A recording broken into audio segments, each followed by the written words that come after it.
This is Capturing Light, episode number 140 with Catherine Goldschmidt, BSC. Welcome to Capturing Light, a director of photographers podcast, spotlighting cinematography tips, tools, and techniques, inspiring and educating filmmakers like you so you can illuminate your vision. And now, your host, Les Gaddis.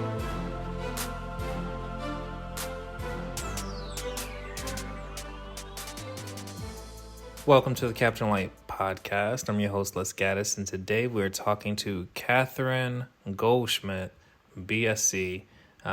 She is a phenomenal cinematographer, has done work at the highest level, shot a lot of things that I'm a fan of, including House of the Dragon. We talk a little bit about that show, her role in DPing one of the episodes. And we have a really nice conversation just about cinematography and life in general. So without further ado, here is that conversation with Catherine Goldschmidt, BSC. I want to thank Catherine Goldschmidt, BSC, to the Capture Light podcast. How are you doing? I'm so good. Thank you. Thanks for having me. Yeah. I'm excited to talk to you, and I know we have limited time because both of us are working, but I'm so appreciative of you making the time. Let's talk about like, how did you get started? Like, what was your path like into cinematography? Well, I mean, I guess it officially started at college, but prior to that, when I was in high school, I worked at a video store. So, I always loved movies. And then I got to college and I didn't actually know what I wanted to study. And because when I was in high school, the only sort of creative outlet that was offered was, the theater really, and being, in the school musical and plays and stuff like that. So I always did that. So I got to college and I thought, okay, well, I'll audition for some plays. And I auditioned for a bunch, when I first got there, and I didn't get cast. And then immediately thereafter, this guy who I actually had a crush on asked me, oh, I'm shooting a student film next weekend, and do you want to come help out on it? You can be my assistant.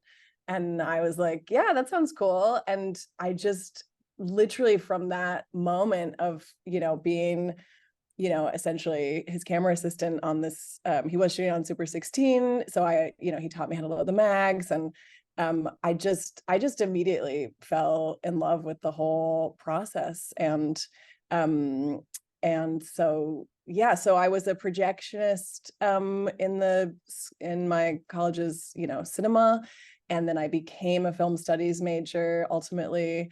That was more like studying, the theory and the history of film. And I also think in doing that, when you read about other people, like theorizing the decision-making process of, the auteurs and the people behind the films, I think that also made me just want to be the person making some of those creative decisions. And so I got out of college, I moved to Los Angeles, and I started working as a camera assistant. And after about a couple of years of doing that, this was in the early days of, digital. Mm-hmm. And so, I could, I think I'm trying to remember what some of the cameras were so long ago now, but, maybe like a PD 150 or something like that. Not the PD 150. Oh my gosh. Like, oh my gosh. Okay, yeah, Or that's like funny.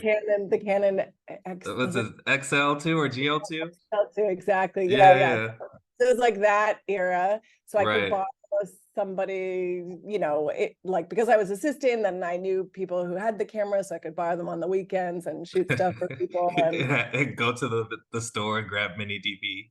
Exactly. Yeah. It was all Yeah, mini TV, exactly. But you right. could like the 35mm adapter that meant that you could use, the Zeiss primes and this and Right. that. And so so I I sort of built a reel that way. And I was working for, I sort of got myself into a little clique of a bunch of young DAPs who had all gone to AFI. And they sort of encouraged me, you know, that if I wanted to shoot, I shouldn't get stuck being a camera assistant. And if I could apply to AFI, you know, they encouraged me to do so.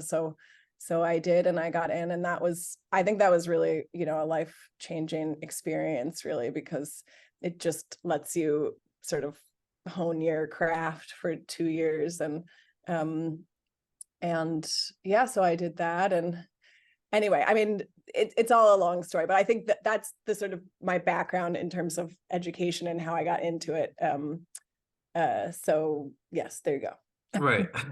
So after school, after AFI, like do you think that that kind of shifted your career and just how you've grown as a cinematographer? Like after that, was it a little bit of like your time before that? Like where did, I guess, it it start where you're looking at your images and you're like, oh, okay, yeah, I'm doing it. I'm not half bad at this. You know, was it like in school? Was it after school with experience? Like, I mean, I think it's a, I mean, by the way, I feel like sometimes I look at my images and I think I'm not half bad at this, and sometimes the opposite. So I think it's, you know, it's all a sort of up and down roller coaster process. But I will say, yeah, the beautiful thing about going to film school is that you just get into this cycle. And at AFI, that's literally what they call the curriculum. They call it making cycle films. So you make a short film, and then it gets critiqued, you know, publicly. Like people rip it, your peers like rip it apart and tell you how you messed up. And then you just do it again, and you get better, and you watch yourself get better, and you watch yourself, like, you know, really start to figure out what you think is important in terms of, you know, in terms of visual storytelling. And, you know, because some people will have opinions that you just don't agree with. And then you're like, okay, well, I don't care about that, but this is what I do care about. So I think it was really, you know, for me, it just increased that sort of learning curve tenfold, really. And yeah, and you know, the peers that I had in that class are still, you know, I still, you know, we still sort of turn to each other to this day to like watch each other's work and give each other feedback. And because, you know, it's really difficult to find, you know, as you go through this business, you sort of start to realize that like there's very few people in it who will be honest with you, right, you right. know, and tell you really how what they think of your work. And there's just nothing so valuable as honest, you know, constructive, obviously, feedback. hmm Right. No, for sure. And so after film school, after AFI, did you just jump into only DPing work? Did you do some assisting? Like, what was the career choice or career choices after that? Yeah. So, I mean, I think after AFI, I had the confidence to tell people that I was a cinematographer, but that didn't mean that I could immediately earn my living as one, you know? hmm So there was definitely a period of transition where I was still, um, I didn't really go back to assisting per se, but I definitely did my fair share of operating. Um, and there was one thing I did immediately after graduating, which I was really grateful to do, which was that I got this the Television Academy of Arts and Sciences, I think to this day, runs an internship program, which they'll, you know, it's paid. And so I think it was meant to be like 8 weeks of me shadowing a DP, you know, on a big television show. So at the time that I graduated, that was 2009. So hmm I shadowed this wonderful DP, Alan Queso, ASC. He was shooting a show in San Francisco called Trauma for NBC. And hmm it was just so great to go from, you know, student films, which, you know, are what they are, but they are definitely of a certain scale, to this, like, you know, really large scale professional arena where they're where every week they're cranking out an hour of television. And that particular show, it's all built around, this like traumatic event that happened. So, so we'd stage these like, it was all shot, primarily on location in San Francisco. So anyway, it was a great experience for me, and I just learned so much, and I was able to stay beyond the 8 weeks that the Academy paid me, because I just sort of made myself invaluable to the camera department. And because it was in San Francisco, it was sort of out of the, union jurisdiction, sort of. Right. So anyway, they could keep me on as a camera PA and keep paying me. And it was really like, yeah, I mean, as far as like a transition from film school into the professional sphere, I just thought it was the perfect sort of way to ease myself in. And then what I did directly thereafter was also a sort of, I thought, quite excellent way to come out of film school. And that is, I shot my first feature in New York on Super 16. So I actually left Trauma early before they wrapped to go and do that. And that was also a really good experience as far as like, building my confidence, being able to say like, oh, look, I am a cinematographer, I've shot this feature. And so, yeah. Right. Well, that's amazing. And then, you go from shooting your first feature to now, being, interviewed on a podcast for all of your great work, including House of Dragons, Thank our House of the Dragon.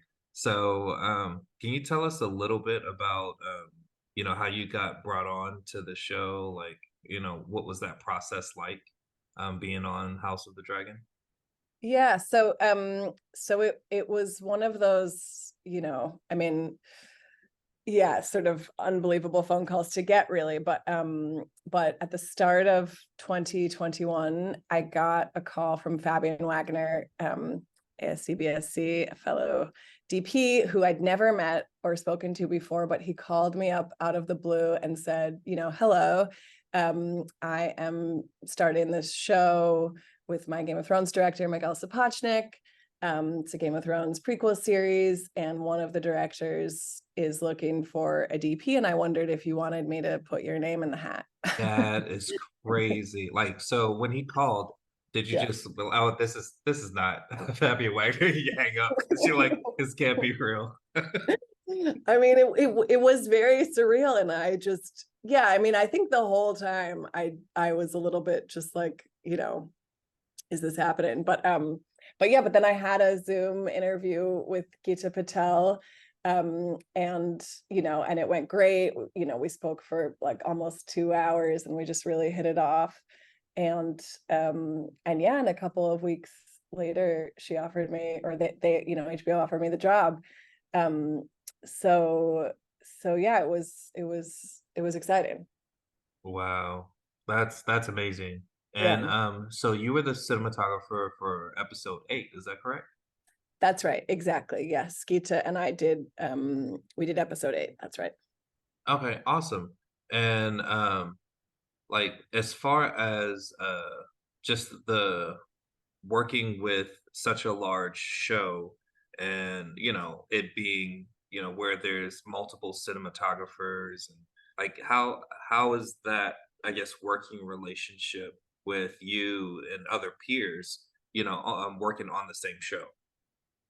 Yeah, well, it's interesting. That's part of how, I mean, not that he had to sell it to me, but that was something that Fabs sort of told me up front, that, one of the things he had loved about working on Thrones was that because the show is sort of cross block scheduled, meaning that all the episodes shoot all at once, then that means that, you have all these periods of overlap with the other DPs where you're, because only, yeah, I mean, I'll just break it down. So basically there's 2 full-time crews, right? So, there's 2 gaffers, there's 2 key grips, there's 4 operators, 2 on each unit. Well, there's actually 5 and 1 floats between them. But anyway, so, and so those 2 crews are shooting simultaneously all the time, which Hmm. means that on any given day, 2 DPs can be shooting, which means that on any given day, 2 DPs are prepping, because everybody, is employed the whole time. And so that means that you just have these periods of overlap where you're in the production office, with the other DPs, and you get to share ideas, and you get to collaborate on sets that you share.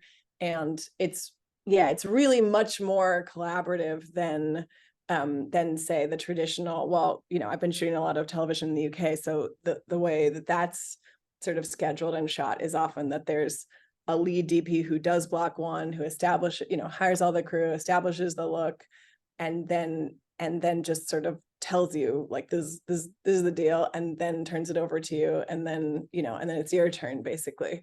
Right.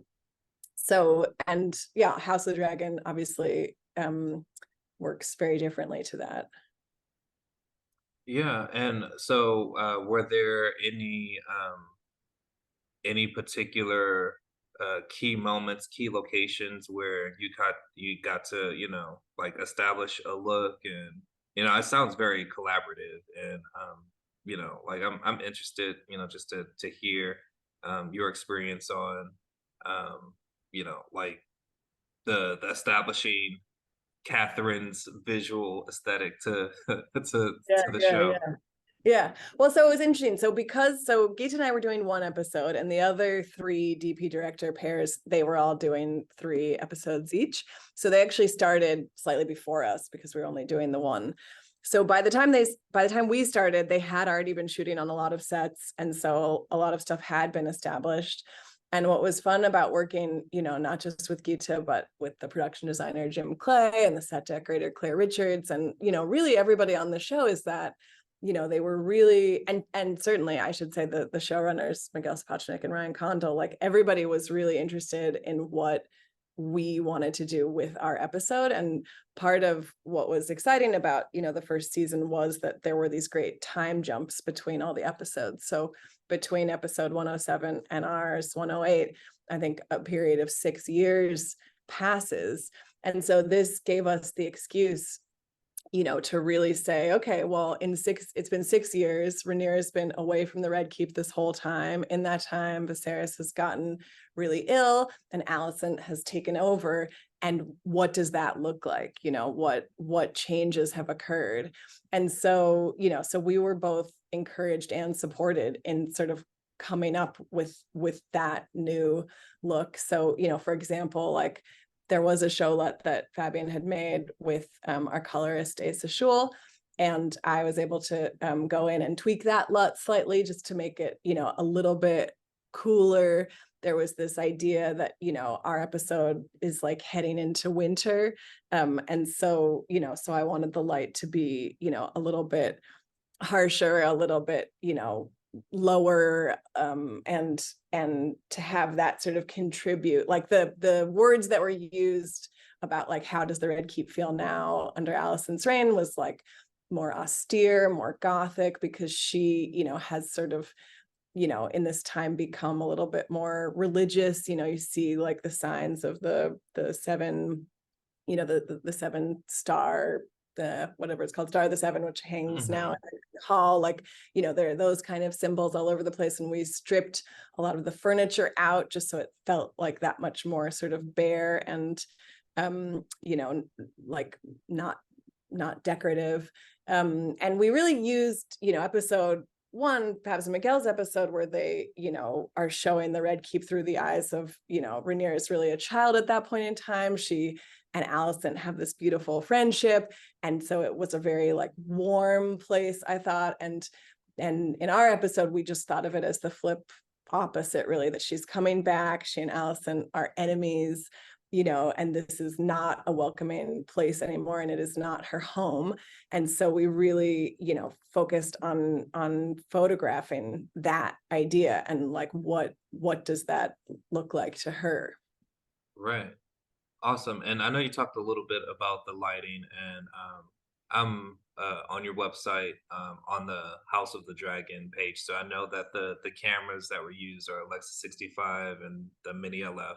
Mm-hmm. Um, can you talk a little bit about some of the character motivated camera choices that you did in your episode, and like what prompted you to, like, I guess, do some of the shots from a movement standpoint? Sure. Yeah. Well, so I mean, yeah, Geeta and I both, really love motivating the camera through the characters. Um, so I'll just take what I was just talking about as a for example. So, Rhaenyra comes back to the Red Keep. It's no longer her home. Like, how do you show that? And so, so some of the shots, like there is a shot, right, that's through the giant, Star of the Seven that now hangs in the Great Hall, and and it's dwarfing, her and Daemon, who are, you can sort of see them like in the background, really.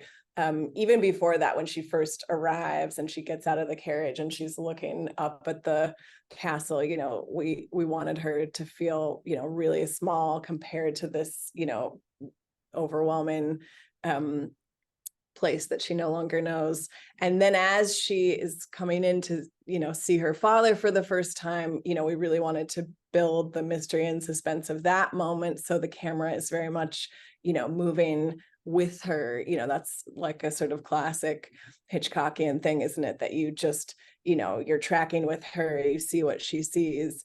And, and that is the way that Viserys is revealed in the episode for the first time, as this like, small, shriveled, decrepit, shadow of his former self. So those are just some examples of like very specific character motivated camera work. But because it's a complicated episode with lots of characters, it's not like the whole thing can be told, from Rhaenyra's point of view, because obviously there's too many storylines, there's too much going on. And we had two very large scale scenes. The scene where Vaemond ultimately gets beheaded, we sort of called that the trial scene. And that has all the major players in the throne room. And then there's a family dinner scene, which again has virtually all the major players, sat around a table for, I think that scene ran like 14 pages long or something. So it's like a sizable part of the episode. Right. So in both those scenes, the challenge was really like, we're tracking all these different characters. This is the episode where they all come back together, where they're all either like trying to make amends, or trying to sort of, Viserys really is the one who's trying to sort of like tie up all the loose ends before he ultimately goes. And so it's a sort of complicated juggling act, because it's important to Geeta and I that we're not just covering these scenes, right? Like a lot of television, can sometimes just result in coverage. But it was really important for us to really like have a strong point of view when we approach these scenes, and that and that can sort of change. So we mostly focused our camera choices on what we called the hero triangle, which is really Viserys at the sort of pointed end, and then on the one hand Alicent, and on the other Rhaenyra. And so that was really the foundation, and we sort of built the design of things out from there. Right. And I think one key moment that you said is, when you were filming, not just for coverage, but, a strong point of view. That's one of those golden nuggets that I think, like people that are trying to get into cinematography, or just, cinematographers in general, just remind themselves, especially when you're like cranking out a lot of content, or you're like, hey, like let's go back to the prep and see, not only how are we going to shoot this, but like why we're making the decisions. And that point of view part of it is key, I think.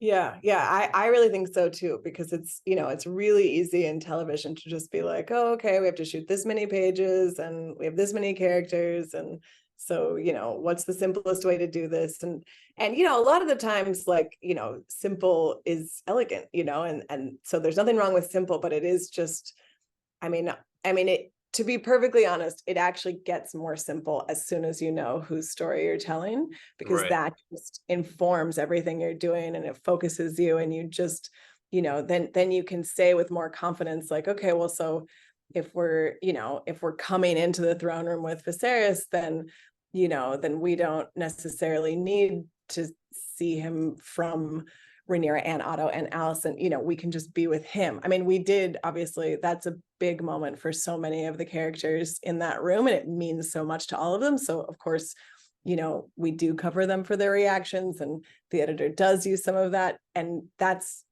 fine. But the powerful shots that are, really with Viserys, seeing what he sees, which is like, there was this moment that happened, because we always thought like, okay, he's coming in to reclaim the throne, and this journey he makes across the throne room, it's towards the throne, right? That's Right. his goal. But then when we were blocking it, we realized like, oh, but if Rhaenyra is standing, in the middle of the room making her plea or whatever, then that puts her directly in line with the throne. And so then his trajectory is not just towards the throne, but it's towards her, and she's the reason why he's shown up that day, to protect her and her her claim.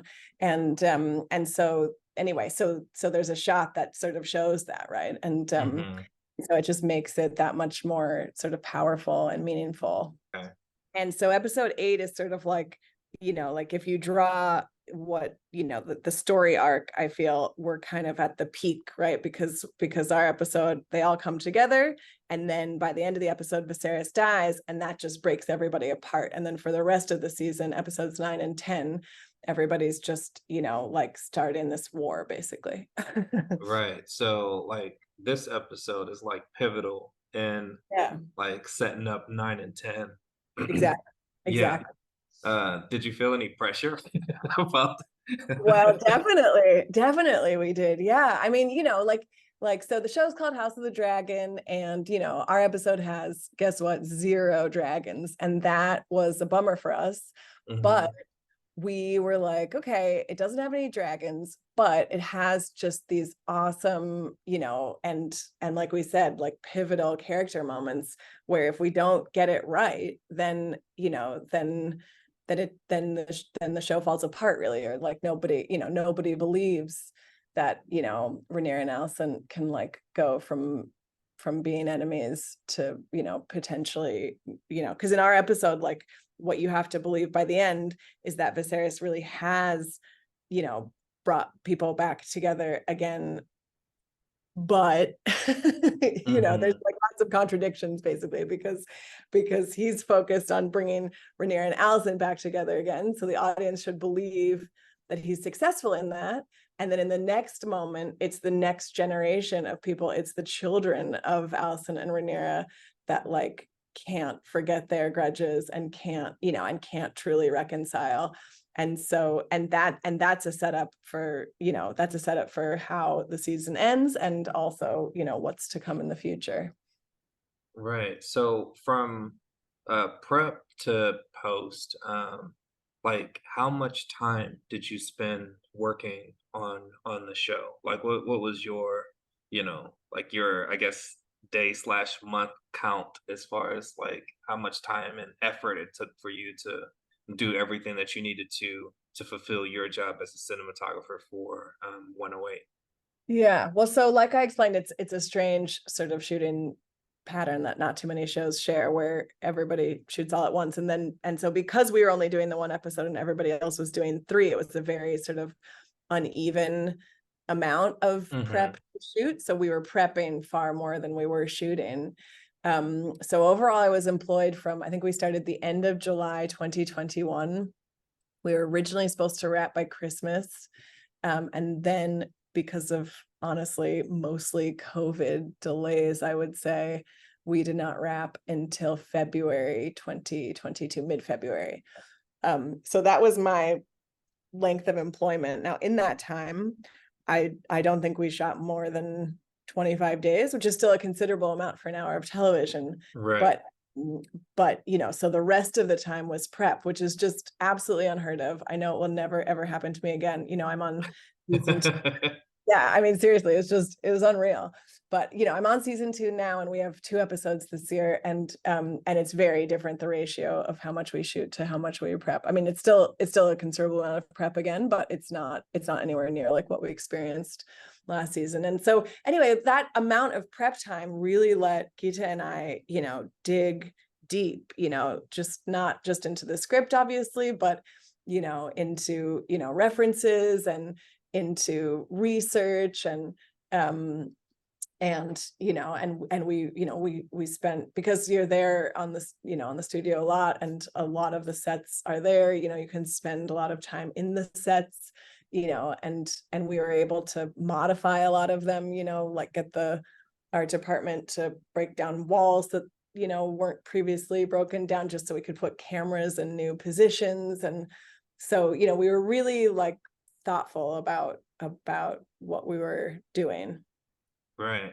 No, that's amazing, and I'm happy to hear that you're back. 2 episodes, and Yeah. I'm I love the show, and I've loved Game of Thrones, and I've talked to Gregory Middleton, Mm. ASC, about some of his work on the like. It's just so interesting, and from an outward perspective, kind of looking in, it's just like when I get to talk to you or other people that are just creating such amazing work, I'm like, man, like, and this is kind of feeding into the next question. It's like, how do you balance amazing work with just your life and, like, like, well-being and mental health? And because I know, like, when you start working for long periods of time, like, and it just seems like it could be exhausting, you know? Yeah, no, it is, these jobs are long, and that is difficult. But I think, you know, I have an incredibly supportive, wonderful partner who, happily, we live in London. So, so it is a job at home for me, which is not the case for many of the people, many of the, the HOD creatives, the directors and the DPs who work on the show. A lot of them are not based here.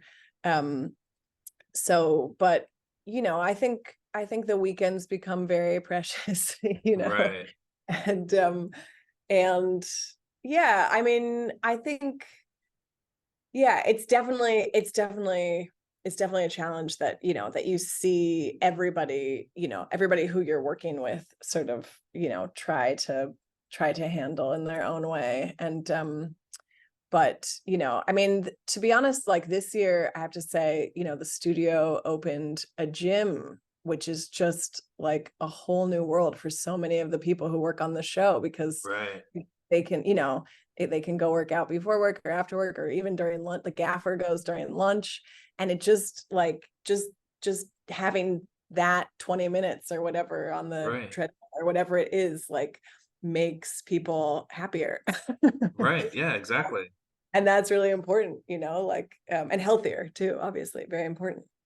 for sure. So, there's two other areas that I wanna explore, and one is in an Emmy nomination for Uh-huh. outstanding cinematography for a one-hour series. Like, Yeah. that's pretty fantastic.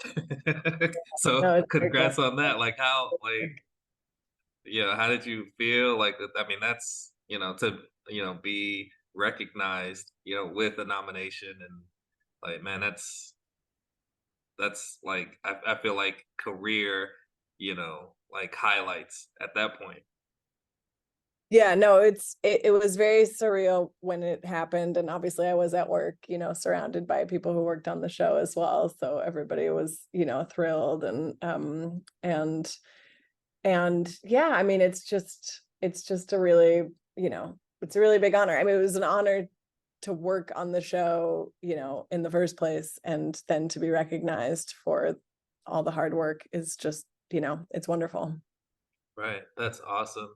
And then, lastly, like, how do you stay inspired? Like, where do you get inspiration from? Like, whether it's, creatively, whether it's life, like, where does your inspiration come from to continue doing what you're doing? I mean, I think, I mean, I told you the way I started off was just by being a movie lover, and, working in a video store, and going. We didn't have. I didn't tell you this part of the story, but we didn't actually have a functioning television when I was growing up. So Hmm. we could we so yeah, we went to the movies a lot, and we had like we had an old set that was connected to a VHS player that could only play videos. No television whatsoever. So I grew up loving movies, and so that's sort of the first place I go to be inspired. But living in London, as I have done now for almost 9 years, I go to the theater a lot. I love the theater, and museums when I can, although that's a little trickier because they're not open at night. Mm-hmm. I'm working so much these days, but so and nature. I mean, it sounds really cheesy, but I do get very inspired by nature, and definitely just natural light, and watching sunrises and sunsets, and yeah, I mean, the list goes on, really. But I So, think I think inspiration, it really can and should come from everywhere. mm-hmm. Like, we actually had at AFI, one of the huge pleasures of studying there is some of the people who came to talk to us, and Michael Chapman came, who was first a camera operator for on The Godfather and stuff like that, and then shot Taxi Driver, and anyway, amazing movies. And he sat there, and he was like, and he got asked the question, like, what's your piece of advice for film students, and he said something like, why are you in film school? Like, get out. Like, my piece of advice is to like live in the world, and like and to just be sort of like open to new experiences and new. He's just like, you can't just learn how to be a cinematographer from learning about cinematography. You have to think more globally than that. So anyway, I've always thought of that, and thought it's quite a funny thing to say, like, what's your Right, film students get out of film school? right. That's funny. So where can people keep up with what you're doing? Can you give us some of your social and maybe your website? Yes. So my website is my name, catherinegoldschmidt.com. And my Instagram handle is CGDOP. And those are the two primary ways. Nice. That's awesome. Well, and then it's amazing that I was like CGDOP. That's like it has a nice little ring to it, and it's memorable for sure.